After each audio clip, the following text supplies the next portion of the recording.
Derrière, Teddy Riner approche les 2 millions d'euros de revenus.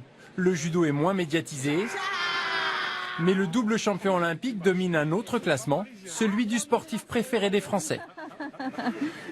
Eux n'ont qu'une immense fierté à y gagner. Nous allons maintenant partir au-delà du cercle arctique en Finlande pour l'une des courses les plus difficiles au monde.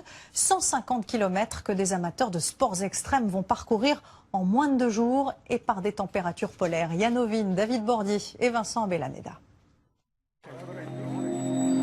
En quête de sueur froide, 116 sportifs endurcis qui veulent se confronter au froid polaire. C'est le grand jour. Parmi eux, ces cyclistes niçois. C'est vraiment des sensations qu'on trouve nulle part ailleurs. Il faut sortir de sa zone de confort. Et cet infatigable coureur du Loir-et-Cher. La chance que j'ai, c'est que mon corps me permette d'aller explorer des nouveaux endroits, des nouvelles expériences, apprendre. 9 heures. Les concurrents quittent Rovaniemi à VTT, à ski ou à pied.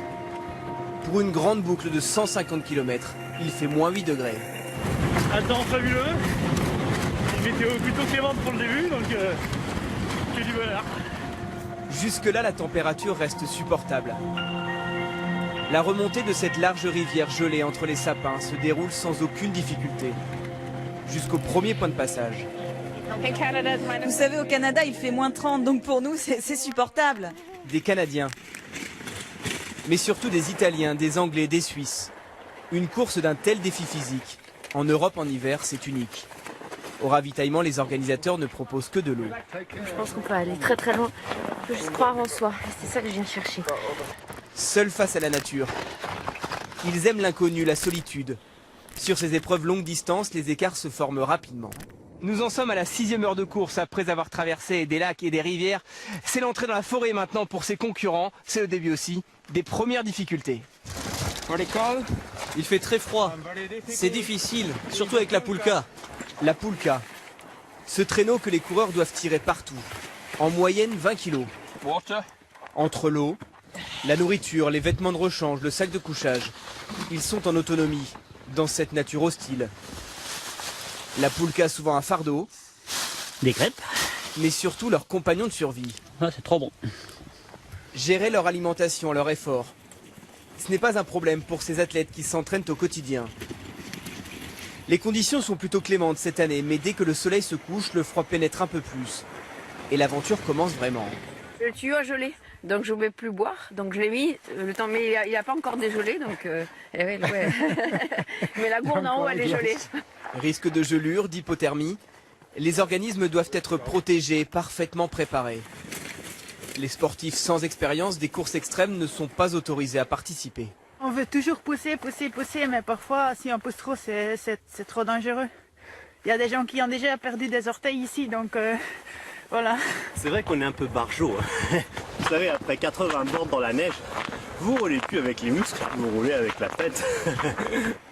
D'autant qu'à partir de 18 h, ils affrontent l'obscurité. À ce stade, les participants atteignent la mi-course. Il est minuit, il fait moins 14 degrés. Et franchement, depuis plusieurs kilomètres, ils ne rêvent que d'une chose. Rentrer ici. Le corps dit qu'il est fatigué, mais qu'il va aller au bout. J'aime bien sentir cette sensation de froid. C'est une manière de me dire que je suis vivant et puis que je peux encore lutter. Des visages transis. Certains concurrents restent plus d'1 heure dans ce refuge, muets ou presque. Recharger les bidons, dormir quelques minutes, s'alimenter. Sur cette épreuve, Ludovic Chorgnon absorbe 17 000 calories, 5 fois plus que les besoins normaux d'un être humain.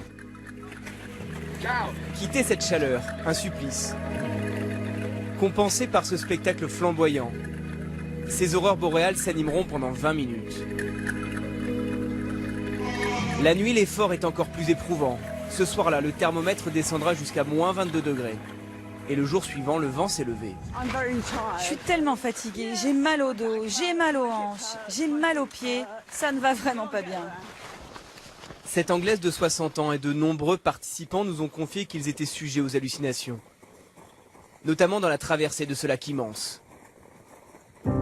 Les coureurs mettent 2 fois plus de temps que les cyclistes. Terminent dans le noir, sans applaudissements.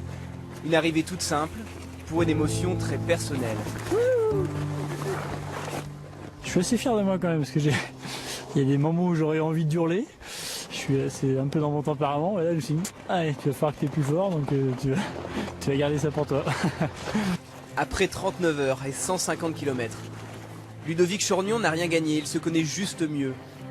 Ces sportifs bien à part voient toujours plus loin. En retrouvant la civilisation, ce chef d'entreprise imaginait déjà revenir l'année prochaine pour participer à une autre épreuve, celle des 300 km. Certains chantent sous leur douche.